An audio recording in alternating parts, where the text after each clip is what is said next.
शादी करने जा रहे हैं हम, कोई ना कोई लड़की से करेंगे, आज नहीं तो कल। आप भी किसी लड़के से करेंगे, आज नहीं तो कल। कौन से गुण मिलाने होते हैं महाराज? ये गुण कहां पे लिखे हैं? ये गुण अभी हमारी जुबान से सुन लो, फिर हम बताते हैं कहां पे लिखे हैं। पहले सुनो कि वो उसमें कहते हैं केयरिंग नेचर कितना है।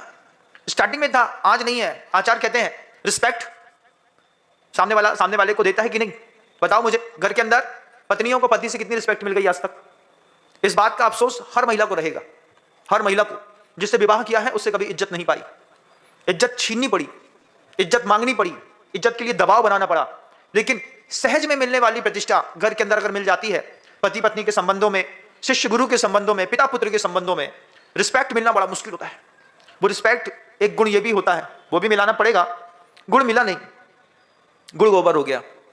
अब शुरुआत में क्या देख करके शादी करी थी भैया, और क्या देख करके शादी करी थी, और जिंदगी किसके साथ जीनी है? शुरुआत में तो महाराज उसकी आवाज ऐसी मीठी लगती थी कि बिल्कुल चंद्रमुखी है। चंद्रमुखी से ना हम सूरजमुखी करेंगे ना ज्वालामुखी करेंगे, हम कुछ ना करेंगे। आप करिए।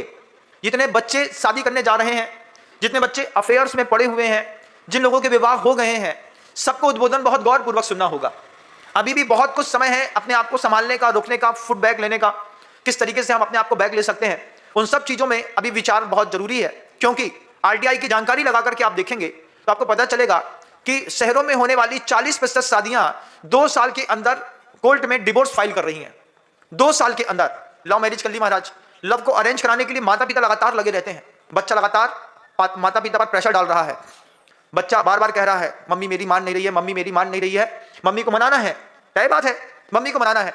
लेकिन एक बार आप पहले मेरी बात सुनो, पहले आप मेरी बात सुनो। जिससे विवाह करना चाहते हो, जिसके साथ रहना चाहते हो, उसका टैलेंट बताओ मुझे। मेरे प्रश्न का उत्तर दो। विवाह करना तो ठीक है, पहले मुझे बताओ उसके अंदर टैलेंट क्या है। बताओ डेवलपमेंट के नाम पर उसके अंदर क्या है, केयरिंग के नाम पर क्या है, रिस्पेक्ट के नाम पर क्या है, फोकस किस चीज पर वो कर रही है, डेवलपमेंट के नाम पे कौन सी नई चीज डेवलप करने की उसके अंदर सामर्थ्य है। आचार्य उसके बाद भी कहते हैं उसके फ्रेंडशिप के बारे में बताओ, किस स्तर के उसके फ्रेंड है। मवाली टाइप के मान लीजिए लड़की के फ्रेंड मिल जाए या लड़कों के फ्रेंड मिल जाए, दोनों में मवाली पना रहता है। दोनों लोग इस बात को जानते हैं। बेटियां जानती हैं कि कुछ बिगड़ी बेटियां मिल जाएंगी, लड़के भी जानते हैं कि कुछ दारू पीने सिगरेट पीने वाले लोग मिल जाते हैं। इन सब चीजों को मल्टी डायमेंशनल फेस होता है, हर चीज को देखना पड़ता है। ऑनेस्टी दोनों के बीच में, ऑनेस्टी का क्या मतलब होता है महाराज? Honesty is the best policy in our life. क्या है? पति बेड पर लेटा हुआ है, उसके पैर पर प्लास्टर टंगा है, अपनी पत्नी से बोलता है खिड़की के बाहर क्या हो रहा है। पत्नी जहां तक पति जा नहीं पाता ना, वहां से दूर खड़ी होकर के पति पत्नी की आंख से देखता है। इसको कहते हैं ऑनेस्टी। लेकिन पत्नी पति को सही दिखाए तब, पत्नी गलत बोल दे तो ऑनेस्टी लॉस हो जाती है। पत्नी पति की आंख से देखना चाहती है दुनिया। आप मुझे अपनी आंख से अब दुनिया दिखाओ।